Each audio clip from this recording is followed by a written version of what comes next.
दिल्ली में बिज़नेस का माहौल नहीं।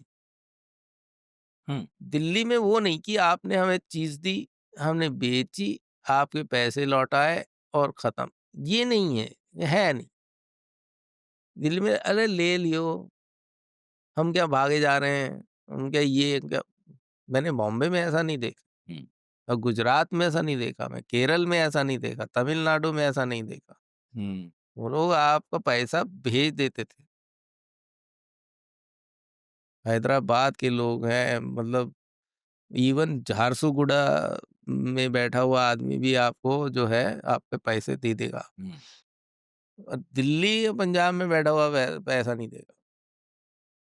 अब इसका क्या लेना देना है पार्टीशन से और क्या लेना देना है किसी और भी चीज से कि उनके अंदर ऐसी इनसिक्योरिटी है कि भाई पैसा तो आ गया हाथ में, अब थोड़ी देर रखते हैं। ये बड़ी आपने एक हाँ, स्तर आप इसको मामूली बात मत समझिए, हमने हुँ, ये झेला है।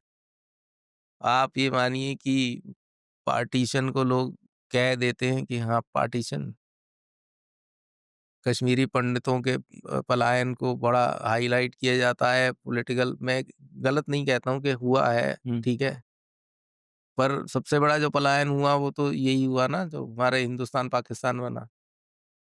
आज तक वो ट्रेड्स जाते नहीं है लोगों में से। अभी तक जो इनसिक्योरिटी है, आप सोचिए ना एक दिन अचानक आपको कहा गया कि भाई ये नहीं है तुम्हारा देश, ये नहीं है, जाओ। हुँ, आप सोच सकते हैं आजकल के ज़माने में किसी को अगर किराएदार को मालिक मकान कह दे कि कल से तुम नहीं रहोगे यहाँ पे, तो वो बड़ा दुखी हो जाता है, बड़ा ऐसा हो जाता है कि देखो कितना ज़ुल्म हो रहा है भाई, ब्लॉग लिख मारेगा वो, है ना? और आज वो हमने एक आर्टिकल लिखा था कारवां मैगज़ीन में बहुत पहले कि पार्टीशन हो जाने के बाद हमारे नाना जो थे वो बिरला मिल के कपड़े के थोक व्यापारी थे। उस ज़माने में वो निकलता था, लाइसेंस लेना पड़ता था और तब आपको कपड़ा जारी किया जाता था और वो कपड़ा आप बेचते थे। हुँ, तो ये पाकिस्तान से हिंदुस्तान आ गए, हुँ, फिर थोड़े दिन बाद गए, वहाँ पे फ़ी भरी, ठेका लिया, माल खरीदा और अपने गोदाम में भर के ताला लगा के आ गए कि थोड़े दिन में ये सब खत्म हो जाएगा, हुँ, फिर हम जाएँगे, फिर हमारा वही काम करना है। उनको यकीन नहीं हो रहा था कि ये हो गया है भाई, ये बँटवारा हो गया है। सही। बँटवारा हो गया है, ये दूसरा देश बन गया है। कह रहे ऐसा थोड़ी ना होता है, ऐसे नहीं होता। तो वो इनसिक्योरिटी 2 जनरेशन, 3 जनरेशन, 4 जनरेशन उठ नहीं पाए। कुछ उठ गए, कुछ बहुत ही ऊपर उठ गए और कुछ ऐसे लोग थे जो आज तक जो पुनर्वास कॉलोनीज़ हैं हमारे दिल्ली की, आप यूनिवर्सिटी कैंपस एरिया है जो देखिए, जहाँ पे आजकल तो आईएएस और हुँ, उसका धंधा हब चल बना रहा हुआ है। है, हाँ, आइलैंड अब तो वो। हाँ, वो किंग्सवे कैंप कहलाता था,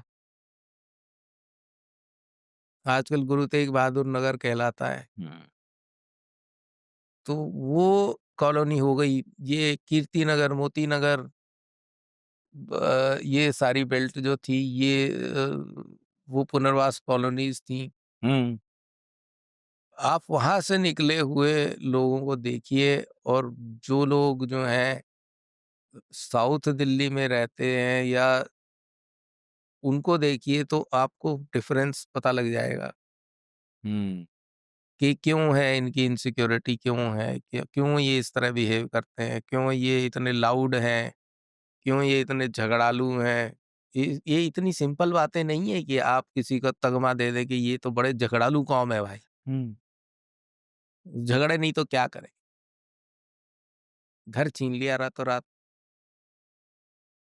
और अब अगर कोई पार्किंग है 1 इंच भी आपकी पार्किंग की तरफ कर देता है तो लगता है कि साला ये तो बँटवारा हो गया था, ये क्यों, ये अब क्यों हमारी पार्किंग पे किसी ने गाड़ी लगा दी।